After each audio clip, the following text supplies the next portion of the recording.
Hello friends, myself Shraddha Punda, lecturer in Electrical Engineering Department, KK Polytechnic Nasik. Today in this video we are going to discuss monorail system.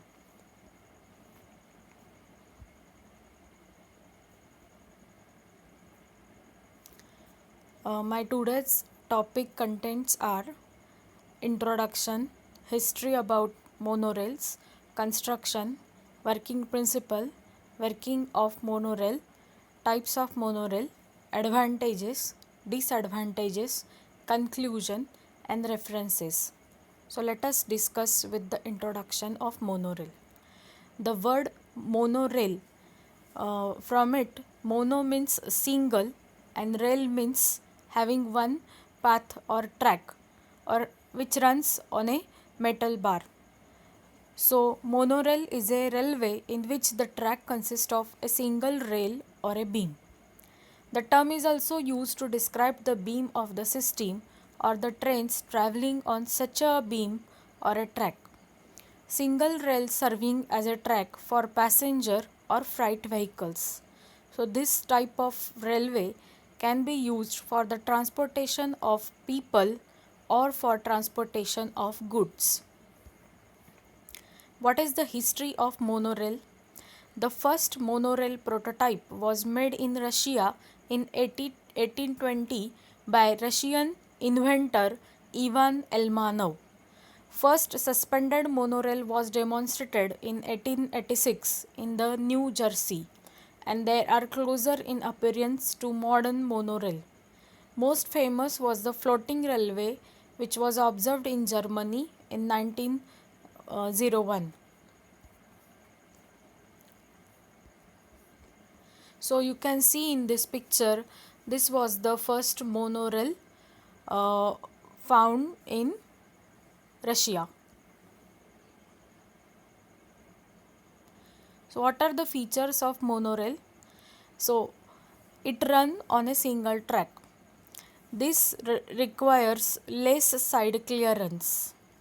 Also, this type of railways are most suitable for traffic areas, and which also reduces the property loss due to the land acquisition. Construction. So these are the steps for the monorail construction. Dig a hole, then drop in a pre-built support pylon, then truck in the track which was manufactured off-site and lift into place. So you can see in the picture. So this is the construction. Actually there are two types of monorails. One is the straddle type and one is the elevated or that is suspended type. So you can observe here the construction. So the pylon structure is provided. So these are the pillars given for as a support so that the monorail can work on that track. These are the phases of construction. So there are three phases of construction. One is the planning phase, second is design phase, and third is the construction phase. Planning phase involves the project objective, the scope of project, then information about site and the technology used. And design phase consists of structural system and the guideway layout. And the third phase is the construction phase in which the construction method involves and site layout is there. Then what is the working principle behind the operation of monorail?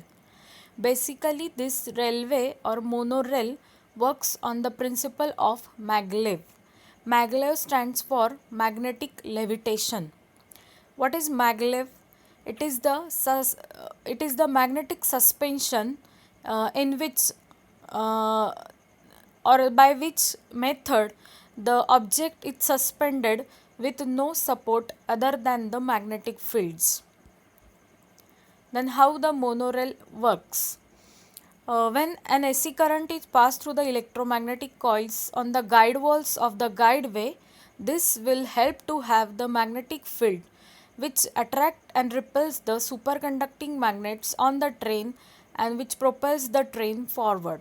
Here the superconductor magnets are nothing but the coils which are made up of some conducting materials. The magnets on the side keep the train from moving from side to side. So you can observe in this picture the position of poles and the guide walls. So unlike poles attract each other and like poles repel each other. So that is shown in the diagram how the position of poles is there, and at the center you can see the moment of monorail is shown. In this diagram also it is clear.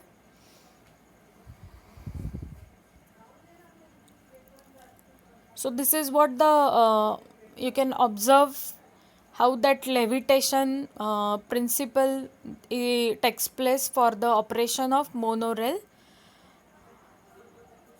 Then the types of monorails.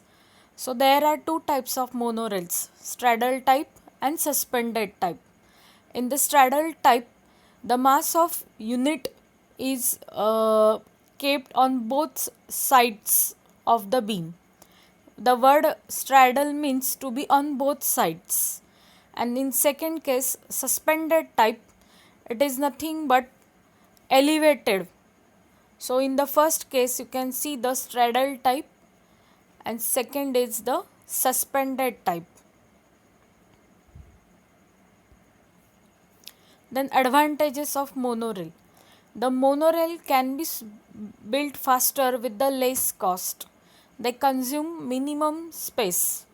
These are the ideal mode of transportation for the population less than 3 lakhs. This serves as a feeder lines for denser cities. Then one of the environment friendly option for the transportation, which does not causes any pollution in environment.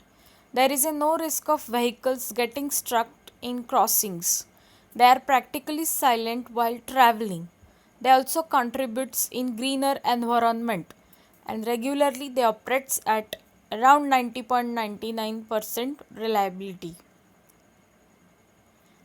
There are some disadvantages of monorail. To replace a section of track, the entire system needs to be shut down. The capacity to cost ratio is less, even though the per kilometer construction cost is less, and they cannot run without electricity. Monorail tracks do not easily accommodate at grade intersections.